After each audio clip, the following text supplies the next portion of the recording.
بسم اللہ الرحمن الرحیم نحمدہ ونصلی ونسلم علی رسولہ الکریم اما بعد۔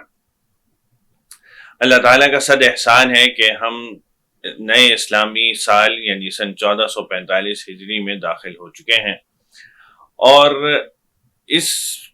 جیسے ہی ہم اس سال میں داخل ہوتے ہیں ہمیں اپنی زندگی کس طرح گزارنی چاہیے یہ ایک ہمیں سبق ملتا ہے، اور اس کے لیے اگر ہم غور کریں تو اللہ تعالیٰ پچھلے 3-4 مہینے سے ہماری تیاری بھی کرا رہے ہوتے ہیں۔ مثلا جیسے رمضان کا مہینہ گزرا، اس میں اللہ تعالیٰ نے ہمیں بتایا کہ تم روزے رکھو تاکہ تم تقوی اختیار کر سکو، تاکہ تمہیں تقوی حاصل ہو۔ رمضان میں کیا ہوتا ہے کہ ہم ایک حلال چیز صرف اللہ تعالیٰ کے حکم پر ترک کر دیتے ہیں، یعنی ہم کھانا پینا چھوڑ دیتے ہیں، اور جب اللہ تعالیٰ حکم دیتے ہیں کہ ہاں آپ کھا پی سکتے ہو تو ہم شروع کر دیتے ہیں۔ تو وہاں پہ ہم نے اس بات کا مظاہرہ کیا کہ ہم اللہ تعالیٰ کے وہ بندے ہیں کہ جب اللہ جس وقت میں جو حکم دیں گے ہم اس کو سر انجام دینے کو تیار ہیں۔ اسی طرح پچھلے ماہ حج کی عبادت سر انجام دی گئی۔ اب حج کی عبادت پر اگر آپ غور کریں تو بہت ساری چیزیں وہ ایسی ہیں کہ بظاہر لاجیکل معلوم نہیں ہوتی۔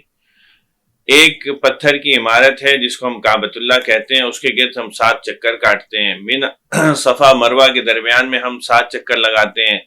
مینا کا میدان ہے جہاں سارا سال کچھ نہیں ہوتا، وہاں ہم 5 دنوں کو جا کے پڑ جاتے ہیں، اور کعبۃ اللہ جس کا ثواب 1,00,000 نمازوں کے برابر ہے اس کو چھوڑ دیتے ہیں اور وہاں چلے جاتے ہیں۔ یہ سب ہم کیوں کرتے ہیں؟ یہ صرف اس وجہ سے کرتے ہیں کہ اللہ تعالیٰ نے فرمایا کہ ایسا کرو۔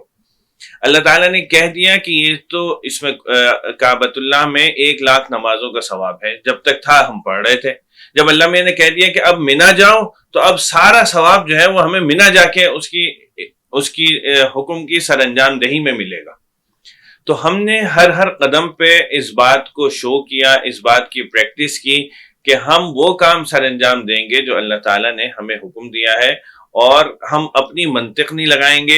اللہ تعالیٰ نے جو فرمایا ہے ہم اس کے طور ویسے ہی اس کام کو سر انجام دیں گے۔ یہ ہمیں پچھلے 2-3 مہینوں سے پریکٹس مل رہی تھی۔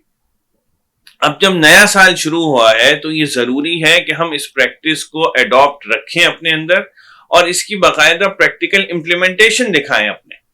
یعنی اب ہم نے اس سال میں جو زندگی گزارنی ہے یہ دیکھنا ہے کہ اللہ تعالیٰ نے کہاں کہاں کس چیز کا حکم دیا ہے ہم وہ کام سر انجام دیں، اور کہاں کہاں کس بات کو منع کیا ہے ہم اس سے اپنے آپ کو روکیں۔ ہم نے جھوٹ نہیں بولنا، ہم نے کاروبار میں دھوکہ دہی نہیں کرنی، کاروبار وہ کرنا ہے جو حلال ہو، حرام طریقے سے کوئی کمائی نہیں کرنی۔ اگر ہم کوئی مزدوری کرتے ہیں تو اس کو پورے طور پہ سر انجام دیں، ہم کوئی کانٹریکٹ لیتے ہیں تو اس کی شرائط کو پورے طور پہ پورا کریں۔ کانٹریکٹ میں کوئی ایسی شرائط نہ رکھیں جو شریعت کے مزاج کے خلاف ہو، ہم کوئی کام ایسا نہ کریں جو شریعت کے مزاج کے خلاف ہو۔ ہم بیوی بچوں کے ساتھ ہیں تو ان کے حقوق پورے طور پر ادا کریں، والدین کے ساتھ ہیں تو والدین کے حق پورے طور پر سر انجام دیں، اپنے باسز کا، اپنے ماتحت کا خیال رکھیں، ان کے حقوق کو پوری طور پر سر انجام دیں۔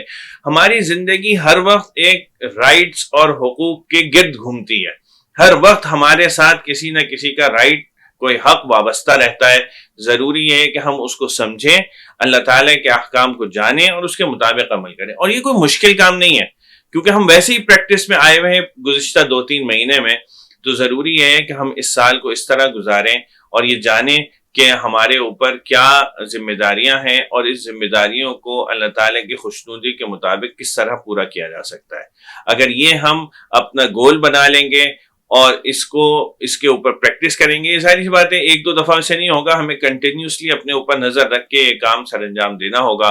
لیکن اس میں کوئی شک نہیں کہ یہ پورا سال پھر ہمارا برکتوں والا سال ہوگا، اللہ تعالیٰ کی خوشنودی حاصل ہوگی، اور اس کے جو ثمرات اور جو فوائد ہوں گے وہ میں 2+2 کے قاعدے سے یا اپنی زبان سے آپ کو بیان نہیں کر سکتا۔ اس کو آپ کو خود محسوس ہوگا، خود تجربے سے آپ کو پتہ چلے گا، تو آپ کو اندازہ ہوگا کہ اس کے کیا فوائد ہیں۔